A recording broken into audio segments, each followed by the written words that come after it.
personnellement.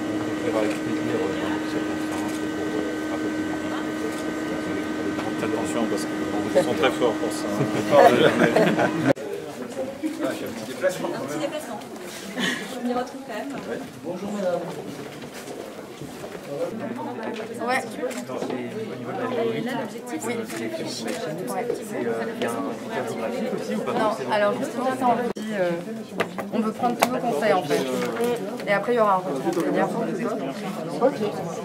Ça vous va? Oui. Vous aimez bien le... Et à côté de ça, nous, à l'Institut d'engagement, les jeunes, dès qu'ils s'inscrivent sur le site, ils ont la possibilité d'être mis en relation avec un ce qui leur permet déjà de préciser leur projet. Après avoir créé le service civique il y a 12 ans, on a remarqué qu'il y avait beaucoup de jeunes qui avaient un potentiel fabuleux, mais qui n'avaient pas pu le concrétiser par leurs études. Donc on sélectionne chaque année 700 volontaires qui ont fait leur service civique et on les conduit à pouvoir rejoindre les écoles les plus prestigieuses. GEM à Grenoble, l'IEP, les instituts d'études politiques, les grandes écoles de commerce, les écoles du travail social, etc. Et on essaye de concilier leur engagement, leur capacité, pour faire en sorte que soit par les études, soit par les entreprises qu'ils peuvent créer, soit par les emplois qu'ils vont occuper, ils puissent concilier un engagement extrêmement fort et puis des capacités pour faire bouger la France. Ces jeunes, ils ont tous en commun d'avoir fait soit un service civique, soit avoir été bénévole. Et ensuite, ils sont tous différents. Ils peuvent venir des banlieues, des centres-villes, être de toutes les couleurs, de toutes les origines sociales. Et ils ont une deuxième chose en commun, c'est qu'ils croient que l'engagement peut faire bouger le monde.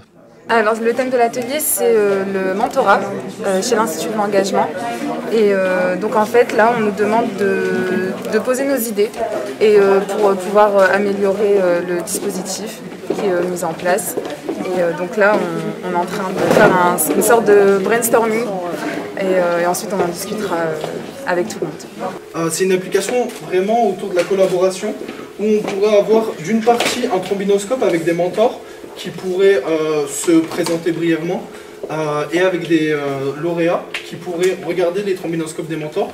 En cas d'un besoin très particulier, on pourrait contacter directement éventuellement un mentor et une page où les lauréats pourraient partager leurs besoins ou leurs échecs peut-être, parce que c'est dans l'échec qu'on grandit, je pense. Comment ensemble on produit, on a des idées, on avance.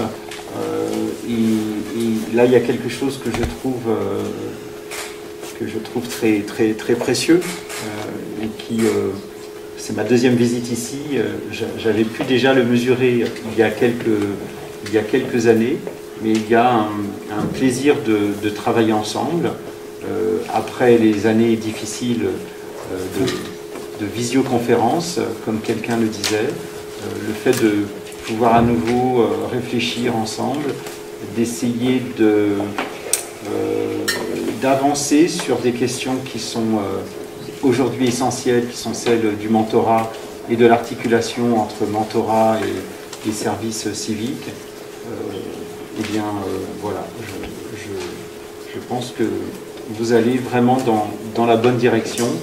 Et ce sont des questions que, à d'autres échelles, les pouvoirs publics se posent aussi, bien sûr.